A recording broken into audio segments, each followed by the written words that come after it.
Hi, everybody, and welcome to The Proof Is Out There. Let me start by asking you to imagine you're at a family gathering, celebrating the 4th of July, when an unexpected guest shows up. And it's not your crazy uncle. It's something up in the sky. It's Independence Day in Alamance, North Carolina, and a local man is enjoying a barbecue with his family. Fireworks are going off intermittently, so he's been looking at the sky all evening, when he suddenly sees something even more spectacular. It's moving. It's moving slow.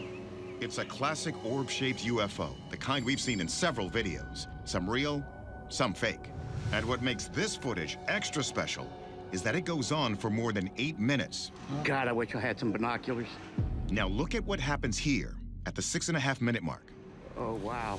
Look at that. Something's coming off of it. Two things are coming off of it. Where's that guy? Where is it at? One went up and one's coming down. Where is it? Holy crap. Look at this. The orb seems to bifurcate, and seconds later, it splits again. Oh, now something's coming out of the other one. Holy third one's coming out. There's 3 different. Oh my God, that's crazy. Like other orbs seen around the world, this one had no wings or obvious means of propulsion. It's hard to judge its speed, but others have been clocked by commercial pilots at over 500 miles per hour. And it's pulsating too, man. That is nuts. Journalist Alexis Brooks, who writes and speaks about UFOs, says the duration of this sighting is important.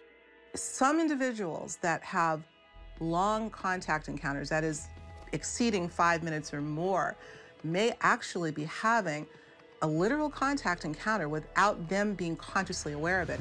Could it be that non-human intelligence or the occupants of the craft were actually making contact with the witness and vice versa? Yeah, we got some action going on here, boys. The witness said he later tried to find some earthly explanation for the incident, even checking with a nearby military base. But to this day, he says he's gotten no answers. Our experts may be able to change that. Our video analyst, Mark D'Antonio, begins by looking at the surrounding factors involved in this event. I stepped through it frame by frame to try to isolate the components and equate them with something that we might already know. It's actually pretty high altitude. For starters, D'Antonio's positive it couldn't be a bird. Birds don't have that kind of reflectivity to them. Even geese at high altitude, you can still detect that they're birds. He's just as sure it's not a plane or a drone. Planes and drones, they have to follow Federal Aviation Administration rules for lighting, and this object had none of that. Nor could it be a natural phenomenon like a meteor. It just hangs in the sky too long. Meteors are momentary objects. They go through the sky, and then they're gone. So what was it? The secret could be in that strange splitting. Here you can see, in this image, you can see how it's a teardrop shape, and these objects are falling away. And the object that's way up there has changed brightness tremendously. Now, my thinking takes me down the path of weather balloon.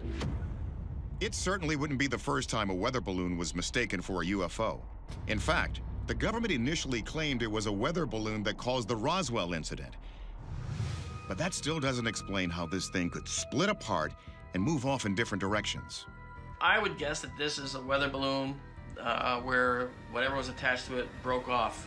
And when something like this happens, the resistance of the air will tend to streamline it and make it more into a teardrop shape. And that shape is what I think we're seeing here. That theory sounds plausible, but then, to our surprise, atmospheric scientist Deanna Hintz shoots it out of the sky. So I do think it's really unlikely that this is any kind of, weather instrument. They come down on a little parachute, and they wouldn't emit light this brightly like this. It doesn't seem to be meteorologically related. You see it, Gene? You see a UFO?